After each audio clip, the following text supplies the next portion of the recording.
Okay, in this video, we're going to do a couple things. One, we're going to introduce a new structure, okay, one that's just really common.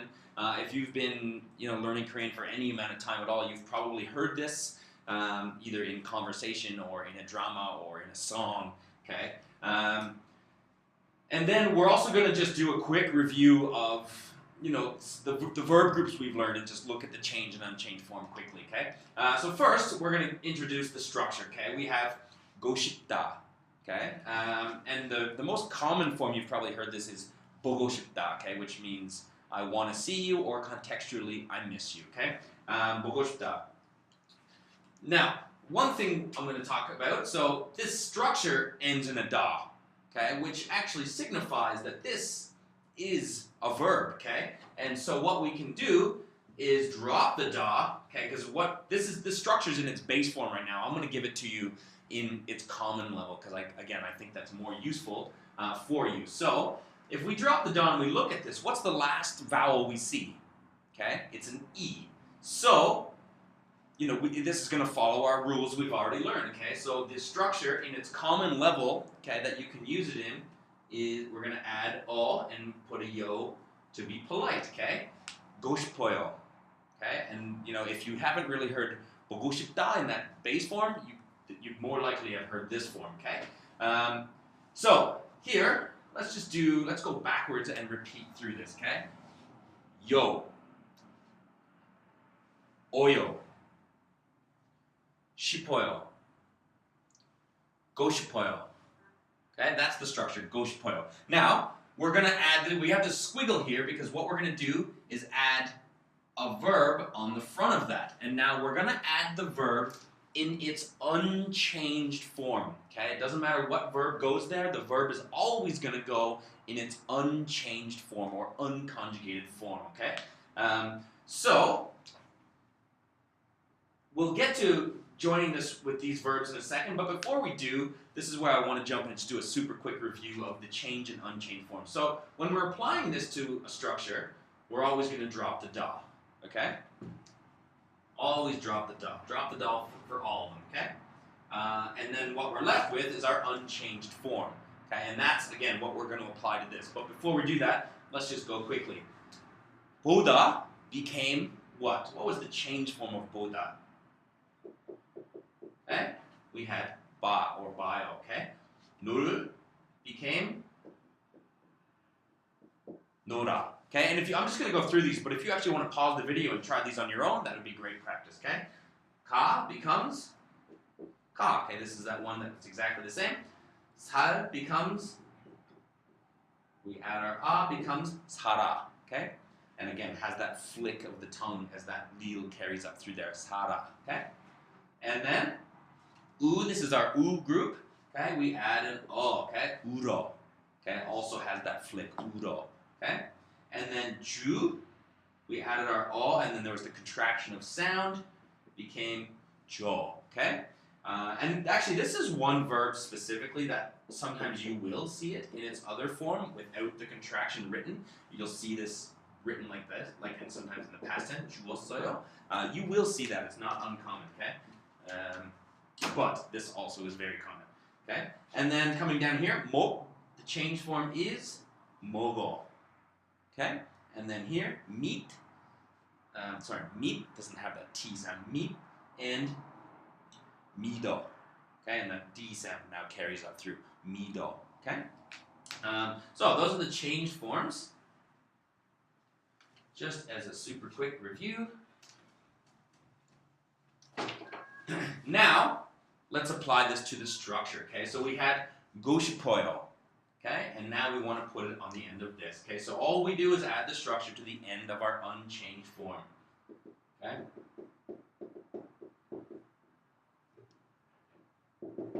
보고 싶어요. Okay, and now I hope, and maybe after we finish doing this it might be more clear, but I hope you can now start to see, if you haven't seen it already, why, understanding the clock theory and how all this works really just is going to, the more automatic you can make it, and the more sort of natural you can make it, the easier it's going to be to learn more complex Korean. Because really, at this point now, what you will start doing is learning a whole bunch of different structures.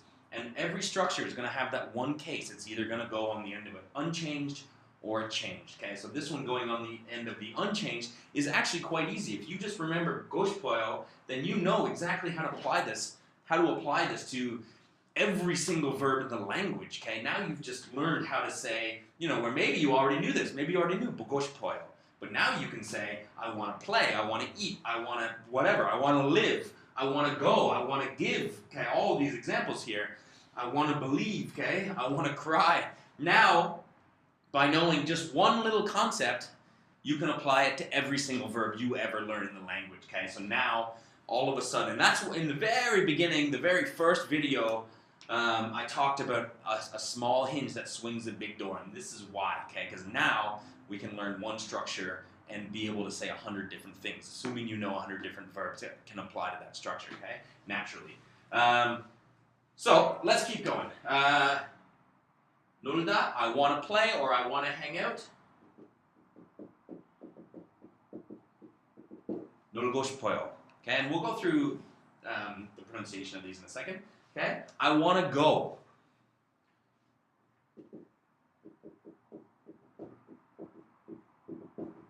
가고 싶어요. I want to live.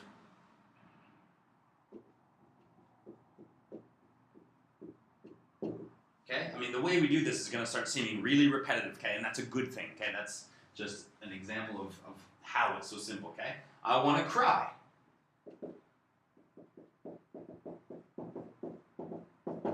울고 싶어요. Okay? I want to give. 주고 싶어요.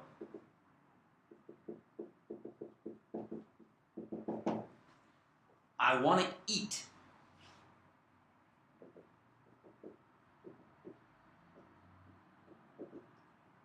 먹고 싶어요, okay? And we'll talk about, so this one has a G back to back here. We'll talk about that pronunciation in a little bit. And 믿고 싶어요. I want to believe, I want to trust. Okay, 믿고 싶어요. So, let's go back and just work on some pronunciation here, okay? So, again, working from the end, yo, 오요, 싶어요, 고 싶어요, 보고 싶어요. Okay, now notice I'm trying to make it as flat as possible, okay? As little intonation and up and down, okay, as possible, okay? 보고 싶어요. Here, 놀고 싶어요. 놀고 싶어요. Here, 가고 싶어요. Okay, 가고 싶어요. Here, 살고 싶어요. Here, 울고 싶어요. 주고 싶어요. Okay, now this one, okay, it cuts down here. 먹고 싶어요. Now this one, because we have this G in the bottom, this G in the top, what this is going to do, where you want to make it as flat as possible, I said, what this is going to do is actually create a little stress point. This actually would sound exactly like this, okay, with a double G, okay, and that's a stress point, okay, and so we really want to say that. So the stress is actually going to be on this go here. So 먹고 싶어요, okay, 먹고 싶어요. Doesn't have to be sort of overly exaggerated, but that's sort of where you want to pop off of, okay, 먹고 싶어요. And then same here, this hard consonant in the bottom with this G up top, okay, 믿고 싶어요, 믿고 싶어요. So I hope that helps. What do we got? The last thing I'm going to say, so when you go down, if you've already done the verb conjugation charts, awesome. If you haven't, you can do that. But then when you get down to the sentence building practice for this group of verbs, you're going to notice I've also added in this structure for all the verbs where it applies, okay? And what I would recommend you do, what I didn't do, but what I recommend you do every time you learn a new structure, is go back, okay, what I've just done here, go back, so actually, we have done this, we've gone back and done, a couple verbs from each group we had. I would recommend you go back and, in the sentence building practice, you had different sentences, okay, I would go back and apply every single sentence you had into this structure, okay, So I can't remember any off the top of my head. I'll try. Maybe this one was jibe. Jibe Kyle. I can't remember if that was exactly what we used. I think we used jibe in there somewhere. But then you might go and now say jibe kago shippoyo, okay? Take every sentence we did. So we had one sentence, we applied it to the simple present, past, and future, right?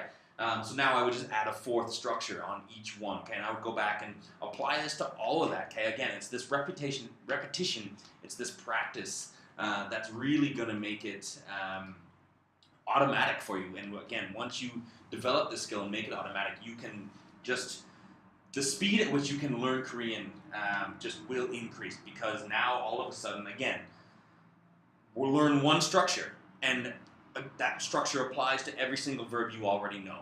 Okay, so if you know, let's say 100 verbs already, and you learn one new structure, you now have 100 new sentences you can say, okay?